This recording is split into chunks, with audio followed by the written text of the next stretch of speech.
Somali bana aysan ku neef lanu sareeya samada sare dayaxa calanka iyo suura san ku luudiyo waqtiga iyo ku sir Sayid Cabdillah Xasan Siyaad bana iga dhashay Somali bana aysan ku neef lanu sareeya samada sare dayaxa calanka iyo suura san ku luudiyo waqtiga iyo ku sir Sayid Cabdillah Xasan saacadaan la afur ka waran bismillah 5 saac weynimo iyo afur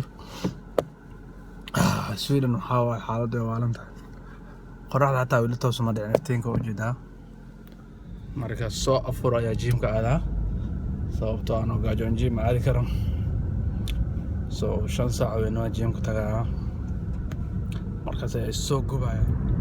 hadoo saacada dheer soo maanta dhan gaajisnaa soo jimicsiga u aadaysaa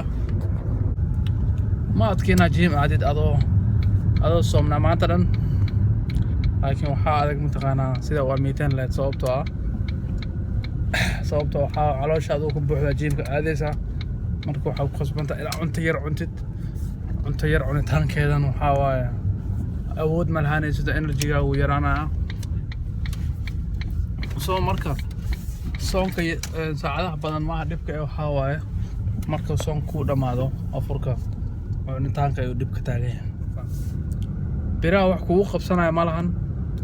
mashiinada kasii daran haddaa orod rabtid kasii daran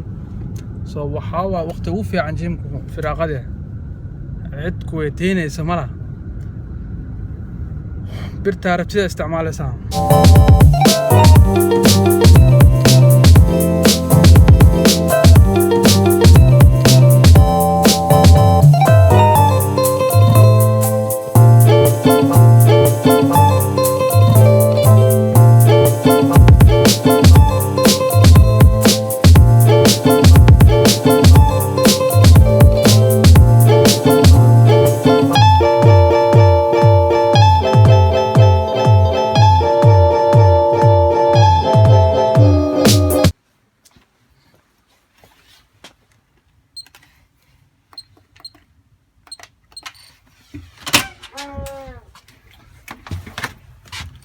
وهو الباب وهذا باسورد ku xiran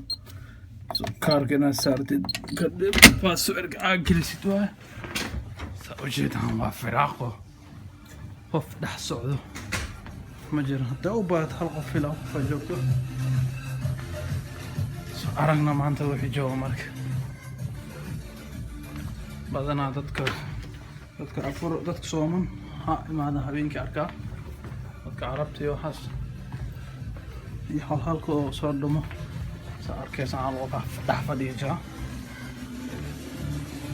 maanta waa la joogaa dad badan